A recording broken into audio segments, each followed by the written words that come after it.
Recette spéciale, comment vivre avec un homme gourmand. Bonjour les amis, comment allez-vous? Eh bien aujourd'hui on va se permettre une petite touche d'humour avec cette petite recette, fruit de mon expérience de bientôt 40 ans de vie commune avec mon homme. Voilà, comme ça mesdemoiselles, vous ne pourrez pas dire que vous n'avez pas été prévenus. Notez que la vie avec un homme gourmand est plutôt agréable. Voilà, je vais vous expliquer tout ça. D'abord, comment le trouver? Il n'y a pas besoin de le chercher, c'est lui qui va vous trouver. Parce que l'homme gourmand, en tout cas le mien, quand il m'a vu la première fois, il s'est dit « Ah ah, la petite là-bas, avec ses petites rondeurs là où il faut, sûrement qu'elle aime bien manger, et si elle aime bien manger, elle aime sûrement bien cuisiner. » Eh oui, il n'avait pas tort. Mais pour vérifier son intuition, il m'a invité prendre un café, ce que j'ai accepté. Et très vite, la conversation est partie sur les loisirs, les hobbies. Et je lui ai demandé, eh bien, qu'est-ce que tu fais, toi, les week-ends? Et il m'a répondu, j'aime bien aller au restaurant avec mes potes. Ah ben oui, ce à quoi moi j'ai répondu, j'aime bien y aller avec mes copines, mais j'aime aussi bien les inviter à la maison. Et là, il m'a dit, ah, mais alors, tu sais faire la cuisine? Tu veux un autre café ou autre chose? Monsieur était déjà très intéressé. Et puis vous savez ce que c'est. On se voit une fois, puis deux fois, puis trois fois. Et un jour, je lui propose de faire la cuisine chez lui, pour ses amis. Alors là, petite surprise quand même, parce que je suis arrivée toute fière avec la viande, les légumes, enfin tout ce qu'il fallait, n'est-ce pas? Et quand j'ai ouvert le tiroir pour chercher un éplucheur à légumes, eh bien j'en ai pas trouvé. Et je lui ai donc dit, mais dis donc, tu n'en as pas? Et il m'a dit, ah ben non. J'ai dit, mais alors comment tu fais quand tu veux cuisiner des légumes? Et il m'a répondu, mais je vais manger chez ma maman. Forcément, les hommes gourmands ont une maman qui sait faire la cuisine. Fort bien d'ailleurs. C'est logique, non? C'est pour ça qu'après leur maman, ils cherchent une épouse qui sache faire la cuisine. Il faut que ce soit dans la continuité. C'est absolument logique.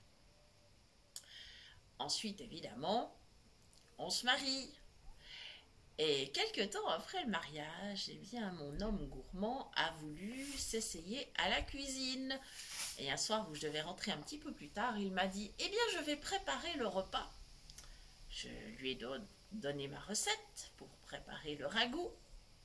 Et il m'a demandé, est-ce que je peux mettre un peu de poivre de Cayenne dans la sauce? J'ai répondu oui avec parcimonie.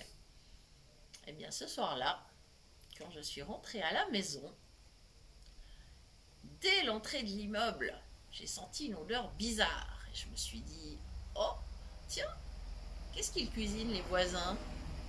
C'est étonnant ça quand même. Sauf qu'en montant l'escalier et en approchant de notre appartement, ça se confirmait bien. Ce n'était pas chez les voisins. Et quand j'ai ouvert la porte de notre appartement, ça m'a pris les yeux, le nez, la gorge en même temps. Et je me suis dit, mon Dieu, mais qu'est-ce qui s'est passé ici?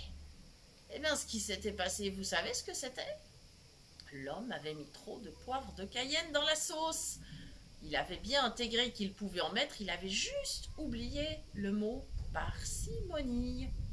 Ou alors il n'avait pas compris. Quoi qu'il en soit, c'était immangeable. Mais comme moi j'avais cramé les marrons dans le four la semaine d'avant, eh ben inutile de vous dire que j'ai pas osé la ramener. Voilà. Le mariage avec un homme gourmand, eh bien ça vous fait faire certaines expériences et il y en a certaines à ne pas renouveler.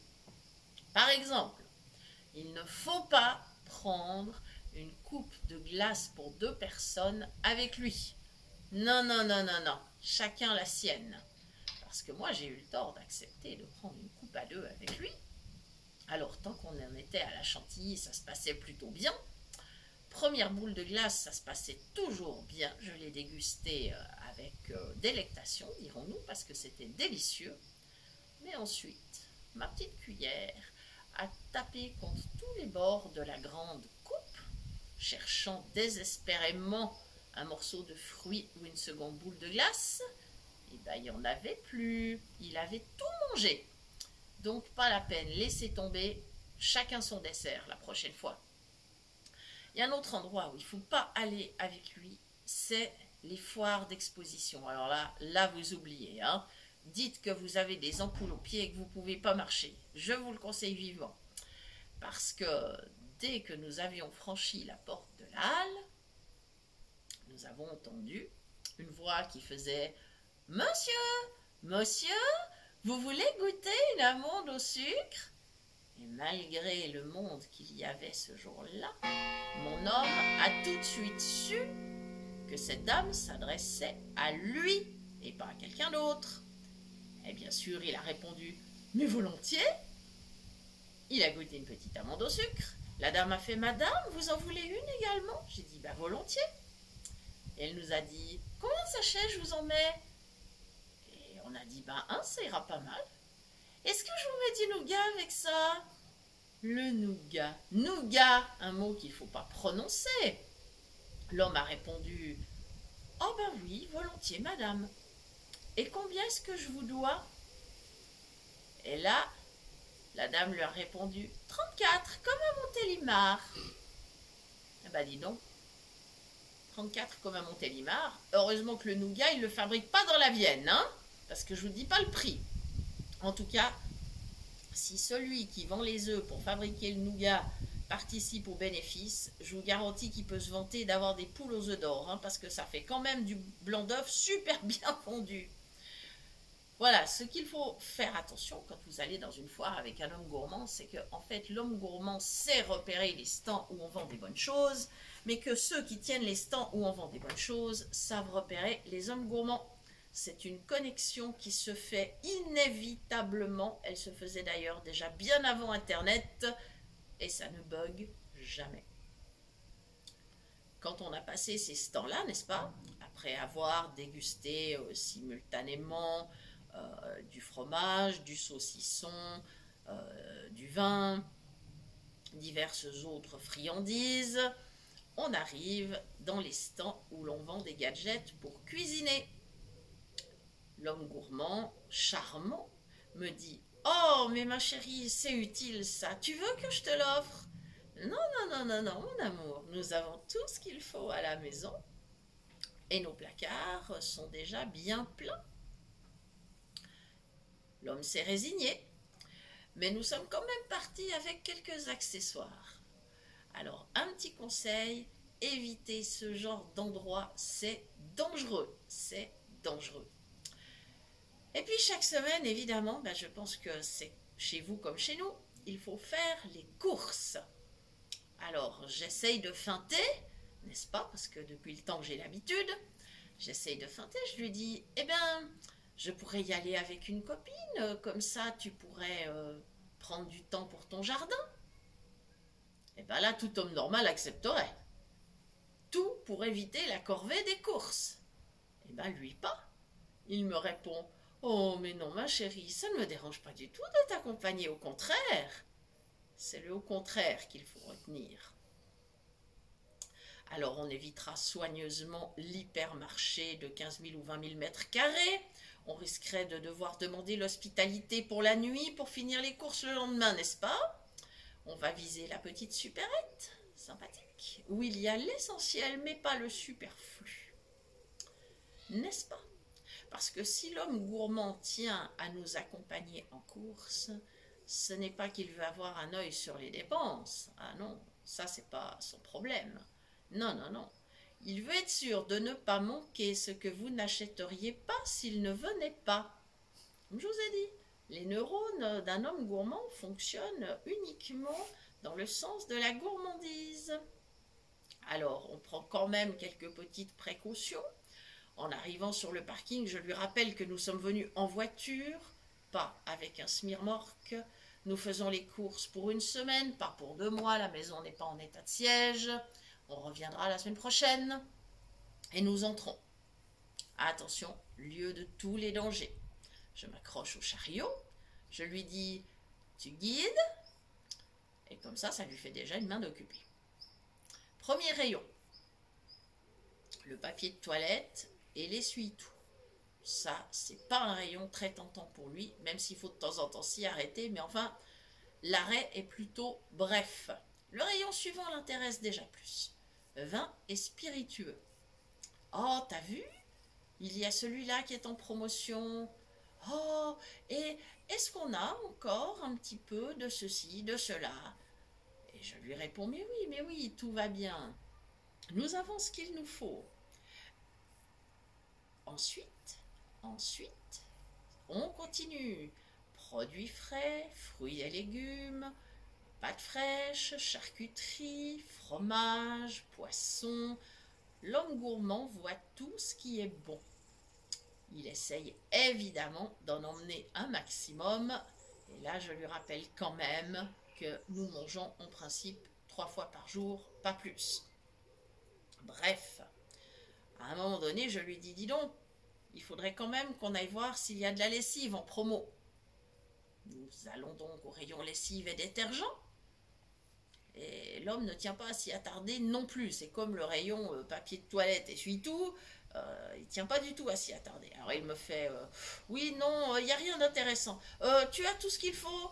Et là je me dis, ça sent la poudre. Pas la poudre à lessive, la poudre d'escampette. Et ça se confirme parce que le chariot bondit en avant. Et je m'accroche et je lui fais doucement, doucement. Et là, il retourne dans ses rayons favoris. Et il me fait, on n'a rien oublié?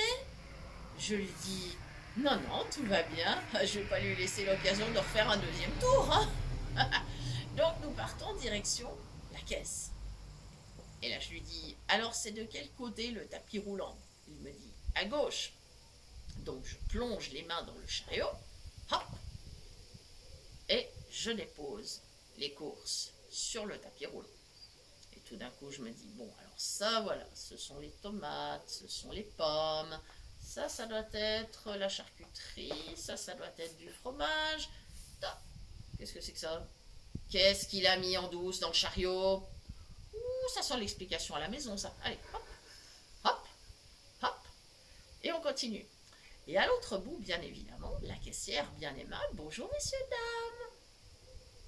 Elle commence à scanner les articles. Alors vous savez, le scanner, ça fait ce petit bruit. Bip, bip, bip, bip.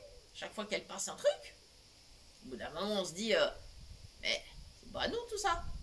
Mais c'est pas possible, elle est en train de compter les articles du client suivant. Et là, je dis à mon mari, mais dis donc, tu as bien mis le séparateur pour le client suivant?